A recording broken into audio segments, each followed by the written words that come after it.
بنية أن الله يتغشى على المغفرة ويعين علينا من بركاتهم وأنوارهم وعلمهم ونفعاتهم وخصوصياتهم، وأن الله يدخلنا في حزبهم ويرزقنا محبتهم ويتوفنا على ملتهم ويحشرنا بزمرتهم، وأن الله يدخلنا معهم جنة الفردوس بغير حساب.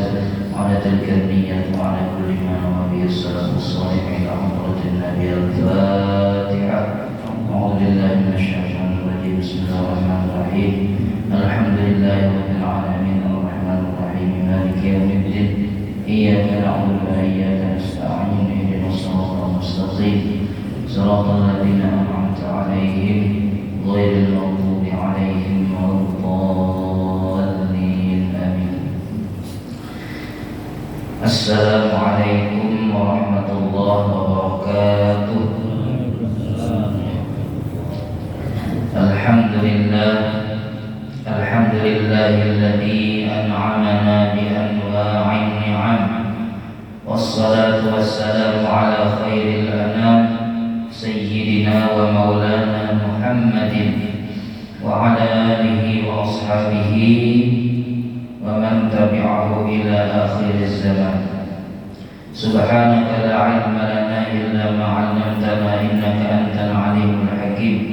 رب اشرح لي صدري ويسر لي أمري واحلل عقدة من لساني يفقهوا قولي. لا حول ولا قوة إلا بالله العلي العظيم. Pertama-tama mari kita panjatkan puji dan syukur kehadirat Allah.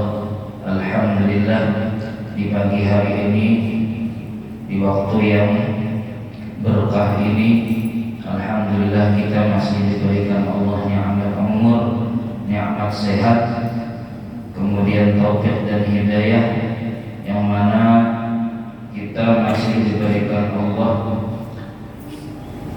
kemampuan untuk melaksanakan ibadah, yang mana tadi kita sudah melaksanakan sholat fardu subuh berjamaah, yang mana sholat fardu subuh berjamaah salah satu ibadah yang memiliki keutamaan yang luar biasa.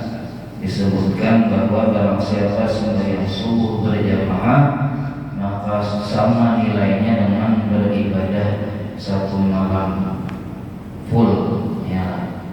Kalau isya berjamaah itu sama dengan beribadah setengah malam. Nah kita maaf misalnya tahajud berapa bangun deh misalnya ya, tarawih baru 42 misalnya, minimal isya berjamaah, subuh berjamaah ya, setidaknya nilainya dapat kita beribadah semalaman ya. Kemudian patut juga kita bersyukur hari ini kita sudah memasuki hari yang ke-20, berarti sudah masuk 10 hari yang kedua sudah berakhir. Nah esok sudah 10 terakhir ya. Ada lagi pulihkan dan tamu mulianya mengkada kita apa manfaatkan bujur-bujur ya, yang sampai kita termasuk orang-orang yang disebutkan Rasulullah. Kata Rasulullah, celakalah seseorang yang datang bulan Ramadan hingga berakhirnya Ramadan dia tidak diampuni dosanya. Artinya rugi orang yang bertemu bulan Ramadan tapi kada dapat manfaat dari bulan Ramadan ini. Jadi apalagi 10 terakhir biasanya apa? Orang lebih meningkatkan ibadah. Cuma kadang kebanyakannya apa nih, masjid-masjid sudah maju ya lah. Ya kalau maju apa bangunannya ada bapak nih maju sosnya ya. Kemudian masjid-masjid biasanya makin ke ujung begenal. Apa jadi begenal orangnya orang ya lah. Nah kita jangan sampai apa patah semangat ya, harus semangat 45 sampai akhir ya, sampai kita mengantar bulan ya. Jadi alhamdulillah hari ini sudah masuk kita hari yang ke-20. Nah, malam besok berarti malam ke-21 disebutkan dalam kitab ya, berdasarkan pendapat Imam Al-Ghazali, berdasarkan pengalaman beliau, kalau awal Ramadan jatuh pada hari Kamis, maka Lailatul Qadar jatuh pada malam 21. Itu pengalaman sendiri ya. Bisa hilang juga lain tahun ini Jumat. Kada salahnya apa? Mempatik ya lah. Malam besok tuh aku anak berhikmat beribadah. Nah ya berniat sudah ya. Ini katanya malam besok malam kainak. Jadi malam 21. Kalau Syekh Abu Yazid Al-Bustami, kata beliau, aku 3 kali bertemu Lailatul Qadar seumur hidupku. 3 kali saya bertemu langsung berhadapan. Ketiga-tiganya kata beliau bertemu malam 27. Tapi mungkin anda dapat sabar malam pian kamal pasti dapat. Pasti ada nongkrong, tapi memilih-pilih. Nah, itu masalah faktor yang menghandap tiap malam. Jangan malam ganjil aja, karena ada jaminan malam ganjil aja turunnya bisa aja malam genap. Kan semalam sudah kita bahas 6 perkara yang disembunyikan oleh Allah terhadap manusia. Di antaranya apa? Lailatul Qadar itu disembunyikan oleh Allah. Sampai Rasulullah itu tidak tahu kapan turunnya. Jadi kada salahnya kita apa? Di sisa akhir Ramadan ini kita semakin semangat ibadahnya. Kalau Rasulullah apa? Apabila datang 10 hari Ramadan, beliau apa? Mengencangkan ikat pinggang. Artinya apa? Ingat tuh. Kami di Hulu Sungai itu dia tuhan-tuhannya tuh beristilah minum jamu. Saking orang hendaknya apa? Kuat beribadah. Jadi beristilah minum jamu apa? Enggak buka tuh. Jadi katanya minum jamu kesan apa? Umatnya aja ya lah. Kesan beribadah supaya kuat, supaya ada mantuk. Jamaah rahimahullah, kita melanjutkan pembacaan kitab Bidayatul Hidayah halaman 129. Bismillahirrahmanirrahim. Qala al-musannif rahimahullah wa nafa'ana bi'ulumihi fid dharain amin. Masih membicarakan tentang dosa-dosa lidah. Nah, di sini disebutkan kata Imam Al-Ghazali, oleh karena itu jagalah lidahmu dari 8 perkara. Ini 8 perkara ini yang termasuk dosa lidah. Yang pertama adalah bohong atau dusta. Disebutkan kata Imam Al-Ghazali, maka janganlah engkau berbohong, janganlah engkau berdusta, sama ada bersungguh-sungguh atau bergurau. Aku gue ada dusta atau dia aja. Nah ini jadi Imam Ghazali apa? Jangan bujuran nggak, bagayaan nggak, jangan kata Imam Ghazali. Iyalah. Nah, apa contoh berdusta bagayaan? Mahalabiyu, iyalah. Kan mahalabiyu itu nang disambat lain nang dimaksud ya. Aku aja kantai 2 liter sampai datai 2 liter sampainya lah. Enggak ada berapa liter, hanya sampai kantai.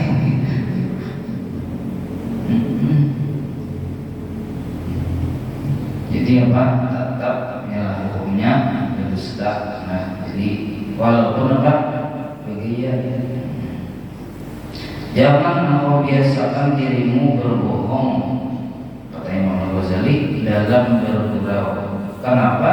Karena nanti akhirnya engkau akan berbohong dengan cara bersungguh-sungguh. Karena tak biasa berdusta, bergaya, kayaknya di sini ujungnya bisa dibilang berdustanya. Nah, jadi jangan walaupun bergaya. Berbohong adalah di antara dosa besar yang terbesar. Selain dari itu, apabila engkau telah dikenal sebagai seorang yang pembohong, yalah, sampai dicek orang kampung sini itu kalau mau diasik ambilnya, nah yalah, misalnya nih, maka hilanglah keadilanmu atau harga dirimu dan hilang makna daripada segala perkataanmu. Biarlah kita pada kamu bujur tetap orang percaya, gara-gara kita terbiasa berdusta. Iyalah, aku yang yakin mesti itu ambil si bujur ya. Nah, gara-gara kita juga melacak berdusta. Dan orang lain akan melihat engkau dengan pandangan yang rendah. Iyalah, biar mereka melihat orang berdusta. Iyalah, kayak itu tuh kita berdusta orang. Orang akan memandang rendah. Apabila engkau mau tahu sejauh mana jahatnya apabila engkau berbicara bohong atau dusta, maka lihatlah kepada orang lain yang berbohong kepadamu. Kita tuh mau kalau didustai orang, kayak itu tujuan kita mendustai orang. Ya, betapa engkau merasakan dirimu jijik daripadanya. Sampai sedihnya begitu, aku aja nggak hanya jadi hendak saking muarnya, ya karena bapak berdusta. Betapa hinanya orang itu pada pandanganmu dan betapa jahatnya apa yang dilakukannya. Nah, begitulah kata Imam Ghazali, hendaknya engkau melihat kepada segala keaiban dirimu, karena engkau tidak dapat mengetahui sejauh mana keaiban dirimu kecuali bila engkau memperhatikan perbuatan yang sama yang dilakukan oleh orang lain terhadap dirimu. Kayak apa kita muarnya lawan orang pendusta, maka itu tujuan kita jadi pendusta. Orang muar lebih sama kita. Nah, ya, jangan sampai minta bantuan sedikit jauh lagi orang saking apa bencinya orang kita. Makanya di antara apa dosa yang bisa menegah rezeki yaitu dusta. Biar berusaha misalnya sampai berdusta dapat biar ujungan banyak, paling sekali itu orang udah biar banyak apa tak mau jurang jerit aku, ya jurang itu namulah apa rezeki apa paket kurang rezeki ialah yang gara-gara dusta. Cari iya deh pagi tak ada lagi yang murah pada bulan ini sekalinya tak tahu sebenarnya dia murah pada situ kayak paknya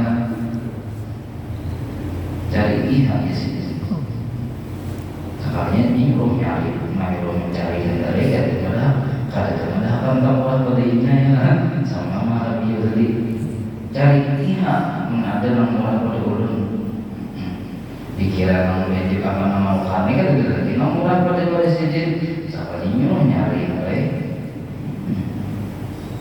oleh itu janganlah engkau suka membuat perkara yang menyebabkan kebencian orang lain terhadap dirimu. Nah, ya berdusta. Apalagi disebutkan dalam hadis, apabila seseorang berdusta, maka malaikat rahmat menjauh daripadanya 40 hasta. Sekali berdusta 40 hasta, malaikat menjauh. Sahasta tahun sayangnya. Jadi 40 apa? Sekali berdusta berjauh malaikat 40 hasta. Kebalikannya sekali berdusta 40 hasta setan mengarah ke kita. Bahkan dia saking baunya mulut orang berdusta itu seandainya kita mencium bisa ada naun parahnya. Saking bau busuknya mulut orang yang berdusta. Nah, jadi apa aja jelas nasaruki ada bakal berdusta. Nah, iyalah apalagi pedagang jujur apa diberi apa jaminan dikumpulkan bersama para nabi ya kan. Karena memang jadi pedagang jujur itu malih. Kadang kita jujur sekitarnya hubungannya ya lah.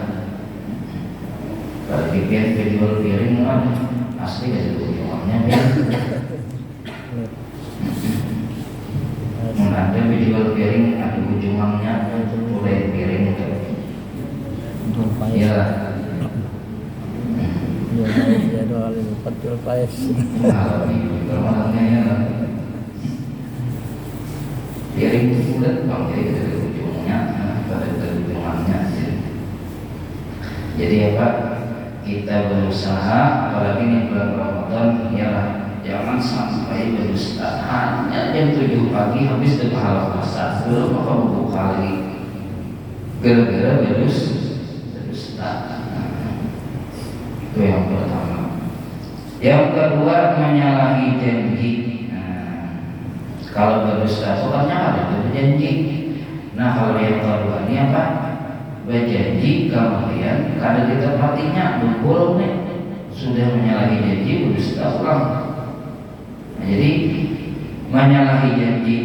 Kalau kata Imam Al-Ghazali, maka janganlah sekali-kali engkau berjanji lalu engkau menyalahinya. Nah, ya. Bahkan sebaiknya biarlah engkau banyak berbuat baik walaupun tanpa berjanji. Nah, engkau biar anak berbuat baik harus berjanji sampai di kitab itu biar mengkawal. Misalnya biar ternyata ada kawan menggawi tetap jangan berjanji. Misal biar ada di siraman akal misalnya, lalu dia biar ikam tanam maklah ikam kena sampai kuliah kena paman membiayai kalau usah mandir mandap julung duitnya langsung kalau usah kamu tenang ya paman kena menjamin namanya biayanya usia habis duit kita kebetulan kebakaran kan misalnya ya kan atau pas duitnya tak pakai ke lain kan kalau usah dijanji langsung ya masjid misalnya tamang ya masjid AC-nya bikin aku boleh terang biayanya kalau usah khawatir belum duitnya aja langsung ya kalau usah dijanji ini kata Imam Ghazali hindari sebisa mungkin berjanji apalagi lawan bini biar kalau usah berjanji mada langsung ya banyak kita umrah kalau usah banyak kita bila kita umrah kalau usah pokok mada langsung ya banyak bulan ini kita keluarkan iya kan kenapa? Karena dikhawatirkan apa? Kita tidak bisa menepatinya jadi urusan bujak ya jikalau engkau terpaksa juga mengikat janji kata Imam Ghazali misalnya terpaksa juga harus berjanji nih maka engkau mesti berhati-hati. Janganlah sampai janji itu engkau ingkari kecuali apabila engkau lemah daripadanya karena kau menepati misalnya dengan sebab ada halangan yang tidak dapat dielakkan. Jadi misalnya disebut bahwa padahal apa ya gara-gara kita juga mau berjanji juga ada berjanji kada tahu utang kita maka apa al-wa'du dainun janji itu hutang. Jadi mungkin olah janji itu sama kayak olah hutang. Iyalah, mengapa kamu bisa berjanji langsung aja, iyalah. Menghadap di hati jadi niat. Aku kena kemana kamu butuh, anda aku sekolahkan sampai kuliah. Udah, kamu bisa diucapkan namanya, iyalah. Kenapa? Karena takutnya kita ada kawan menepati. Atau ada halaman tiba-tiba karena bahwa kita menepatinya. Kenapa jadi jangan sampai berjanji ya sebisa mungkin kita menghindari janji karena kata Imam Al-Ghazali mungkir janji itu adalah sebagian dari tanda orang munafik. Jadi jangan diulah-ulah kalau dia berusaha dulu jangan kamu mengulah penyakit apa diantaranya Kak tujuh maulah janji Nah, kemudian jadi menyalahi janji itu salah satu tanda munafik dan orang yang merendah akhlaknya. Rasulullah SAW pernah bersabda, kata Nabi, "Thalathatun man kunna fihi fahuwa munafiqun wa in shoma wa shalla man idza hadatha kadzaba wa idza wa'ada akhlafa wa idza tumina khana." Artinya, tiga perkara yang apabila ada pada diri seseorang maka ia termasuk orang yang munafik. Tapi di sini dijelaskan oleh penyusun kitab munafiknya ini sendiri munafik amal, bukan munafik akidah. Kalau yang munafik akidah kayak zaman Nabi itu kan mengaku beriman tapi sejujurnya harus beriman. Nah, kalau yang munafik dimaksud sini kurangnya beriman, dia cuma amalnya. Nah, kayak orang munafik. Walaupun ia berpuasa dan sembahyang, sampai disebutkan Nabi, wa in shoma wa shalla, sekalipun jadi orangnya tuh puasa Ramadan, sembahyang 5 waktu, tapi ada yang 3 nih, maka dia tidak Nabi termasuk orang munafik. Maka bahayanya munafik apa? Di Quran, innal munafiqina fid darkil asfali minan nar. Orang munafik itu kena di mana tempatnya? Darkil asfal, di karak yang paling bawah. Sudah karak paling bawah pulang, padahal karak itu bawah dulu. Darkil asfal, di karak paling bawah minan nar, daripada api neraka. Makanya di antara bahan bakar api neraka itu kena siapa? Manusia sudah tuh gitu kan. Waquduhan nasu wal hijarah. Bahan bakar api neraka itu apa? An-nar, apa? An-nas wal hijarah, manusia dan batu. Nah, manusia yang seperti apa kita yang jadi bahan bakarnya? Salah satunya orang munafik. Nah, lalu apa 3 tanda orang munafik tadi? Ialah kata Nabi, orang yang apabila berbicara ia bohong. Nah, menggandir dusta. Dan apabila berjanji ia mungkir. Nah, berjanji apa? Kada ditepati. Berarti supaya jangan kada tetap janji, jangan berjanji. Nah, kalau maksudnya, jadi sebisa mungkin jangan apa? Membuat janji. Karena khawatir kalau kita apa? Kada kawan menepati. Tapi apa?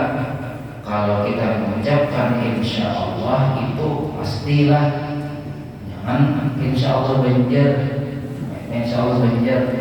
anulah mengambil datanglah, insya Allah ya, tidak ada lahnya. Insya Allah itu pasti datang. Mun kada kawa datang, bujur, jangan insya Allah lah. Insya Allah itu sama dengan hati katanya. Jadi mun kada kawa datang, udah dulu. Aku bisa kalau datang minta maaf baik kepada dulu, bukan insya Allah ya.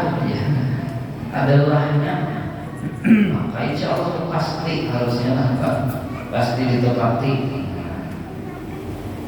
Jadi kalau berjanji mungkir. Dan apabila diamanahkan sesuatu ia khianat. Nah, diberi amanah khianat. Amanah paling paling berat bagi kepala keluarga adalah anak dan istri, itu amanah. Makanya siapa melihat anak dan istrinya melakukan maksiat lalu dia tidak marah, maka dia termasuk dayus. Apa itu dayus?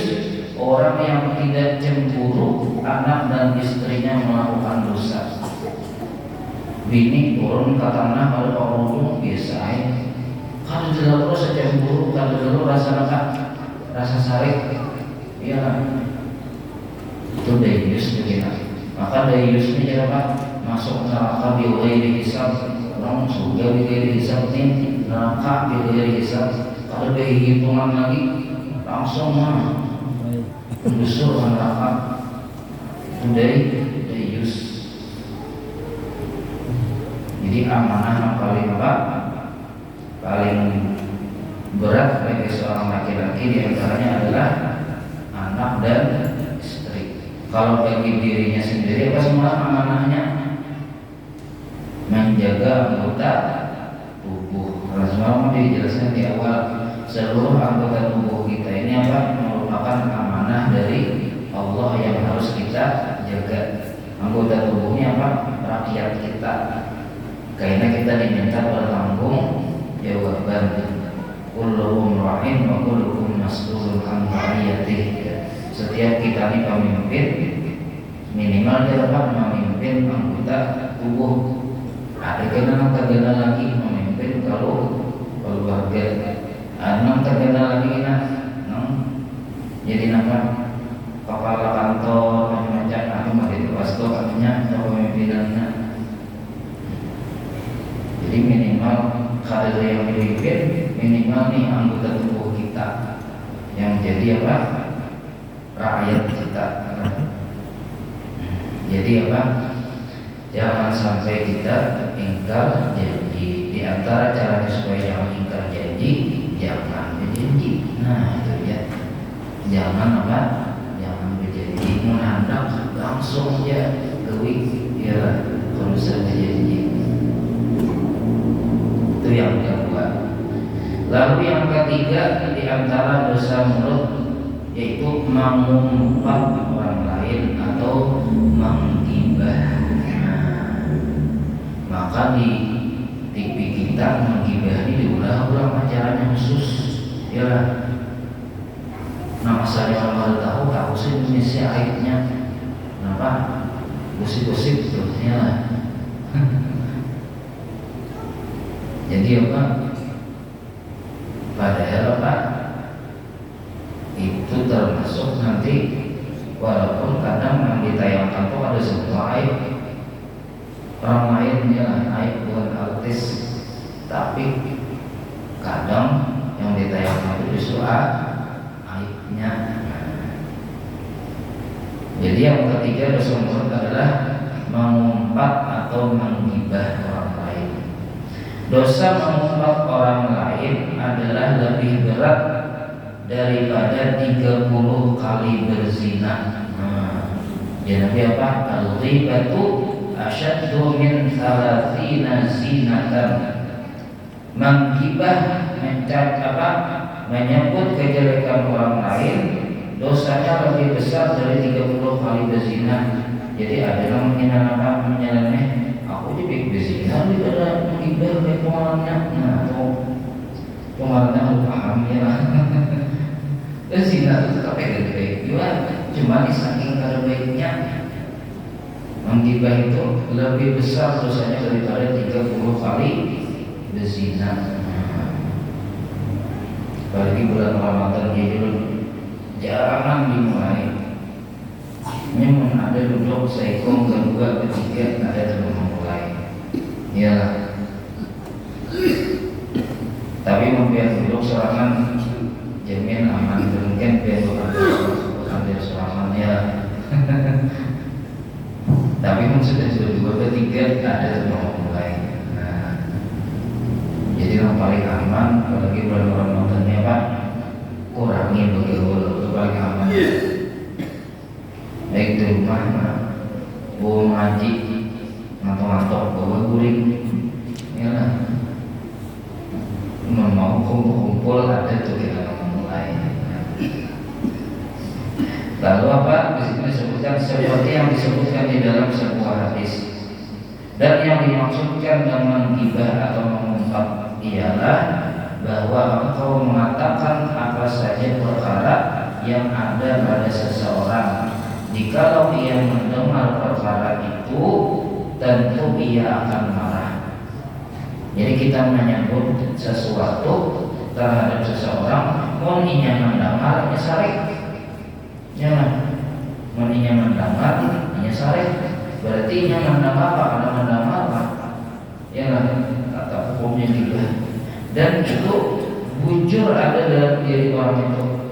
Maka ghibah yang mana? Orang misalnya bujur dulu aja, orangnya apa itu bujur tuan kita malamnya nggak ada bujur fitnah malamnya sama pada orang baik. Maka engkau dikira atau dianggap seorang yang mengumpat lagi zalim, walaupun apa yang disebutkan itu benar-benar berlaku pada diri orang yang berkenaan. Nah ya tadi, kalau ada bujur dia maka masuk buhtan atau fitnah. Nah. Lalu disebutkan apa yang disebut dan jauhilah daripada cara umpatan sindiran ulama masuk. Nah ini orang menyinggung diri orang sendiri lah. Ada ulama kadang kisahnya apa memberi nasihat padahal sendiri itu menggibah. Apa contohnya? Di sini disebutkan yaitu umpatan atau gibahan yang tidak menggunakan bahasa yang jelas. Jadi kadang menyebut orangnya ada. Nah kadang menyebut namun itu si antum misalnya ada, tetapi mempunyai makna yang sangat tajam. Contohnya, apabila engkau ditanya tentang hal seseorang, maka engkau menjawab dengan perkataan apa dia, mudah-mudahan Allah membaikkan halnya, mudah-mudahan Allah membaikkan halnya. Misalnya, sering kalau kita dengar nah tuh kasihan kaminya tuh kita doakan mudah-mudahan diampuni dosanya. Jadi juga apa dalam dosanya? Apa suruh kawan beritaan? Orang menahan tuh apa? Imam Ghazali mengujuk-ujuk ikhlas nih mendoakan jangan ditanya orang banyak, tapi nah seorang di hadapan Allah, ya Allah tuh si bulan punah banyaknya dosanya ampuni ya Allah dosanya kayak itu. Mengujuk ada makanya orang di muka tuh jalan ada orang tuh maafkan kasihan siapa deh dia punya dosanya sekian tahu beritaan ya. Jadi kisahnya mendoakan padahal menggibah. Ini contoh yang Imam Ghazali apa? Gibahan ulama usuk, ulama nang kada baik ya. Kemudian apa? Sebenarnya saya sangat sedih mendengar apa yang telah dilakukannya. Nah ayat tadi malas dia bangunnya tuh. Mudah-mudahan ya dapat hidayah. Bahasnya itu bagus banget. Cuma gara-gara diucapkan di tengah orang banyak kayak ini, pas orang tahuan ada yang jadi doa malah jadi gibah. Nah, jadi hati-hati itu. Saya selalu berdoa kepada Allah mudah-mudahan Allah memperbaiki keadaan kita dan keadaannya. Lalu kata Imam Ghazali, ucapan seorang ulama yang seperti itu kata Imam Ghazali, maka sebenarnya perkataan yang seperti itu telah menghimpunkan dua kesalahan. Malah di sini sampai itu banget lagi pada orang menggibah. Malah bertambah jadi dua di sini tulisannya. Kenapa? Pertama, mengumpat orang karena maksud dapat dipaham dengan jelas. Yalah, ketahuan nih pada nanti hidup masih itu nama menggawe dosa gara-gara sini nyamper tadi. Itu yang pertama.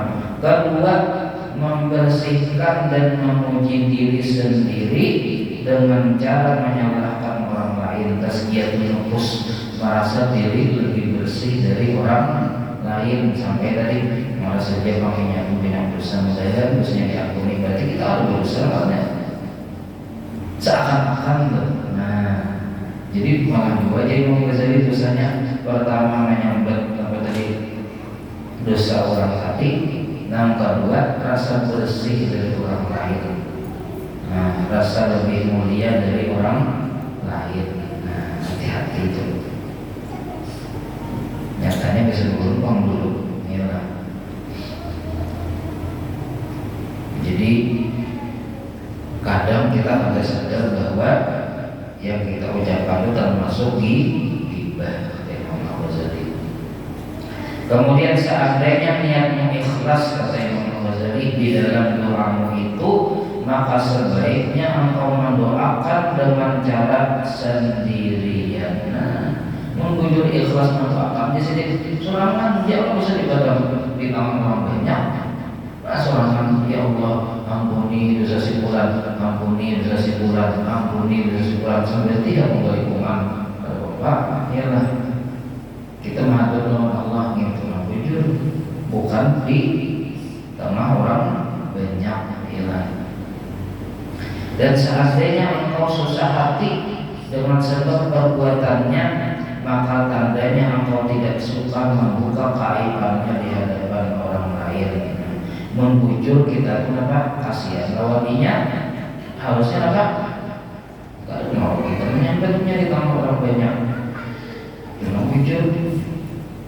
Tetapi ketika engkau menzahirkan kesusahanmu dengan keaibannya, maka itu sama artinya dengan engkau menzahirkan keaibannya. Kada merasa ini apa? Justru apa? Sering terjadi itu apa? Hampir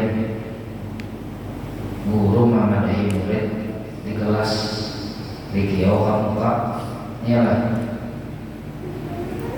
Lalu apa? Menasihati yang lain, inilah yang lain lah, jangan mengobati ini lah. Malasnya digibah di hadapan kawanannya ya.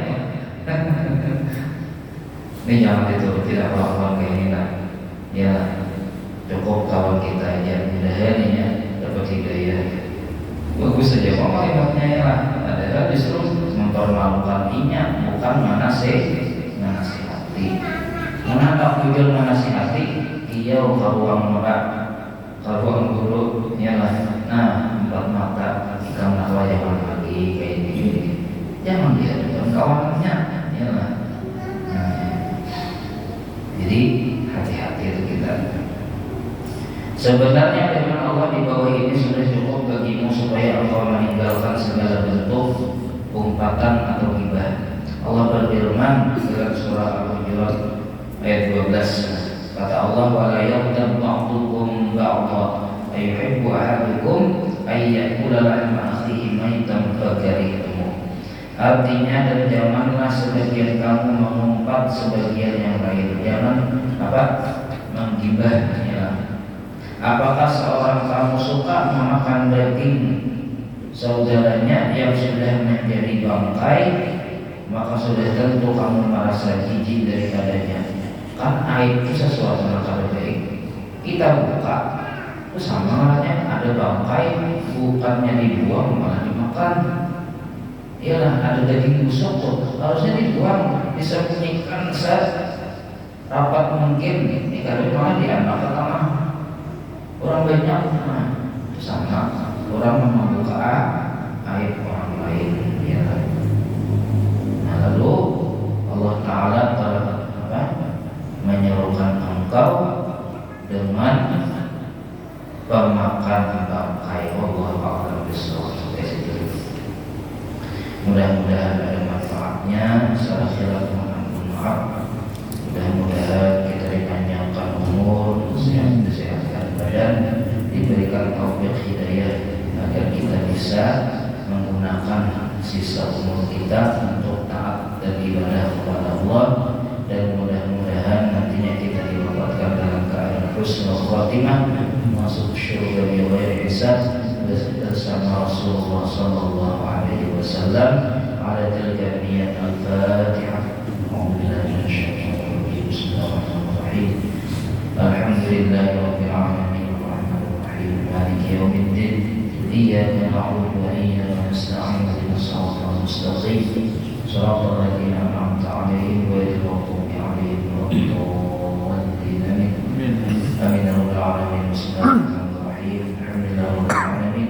Allahumma shalli wa sallim 'ala sayyidina wa maulana Muhammadin wa alihi wa sahbihi ajma'in. Allahumma ij'al hadha jam'ana jam'an marhuma wa tafarraqana min ba'dihi tafarruqan ma'suma.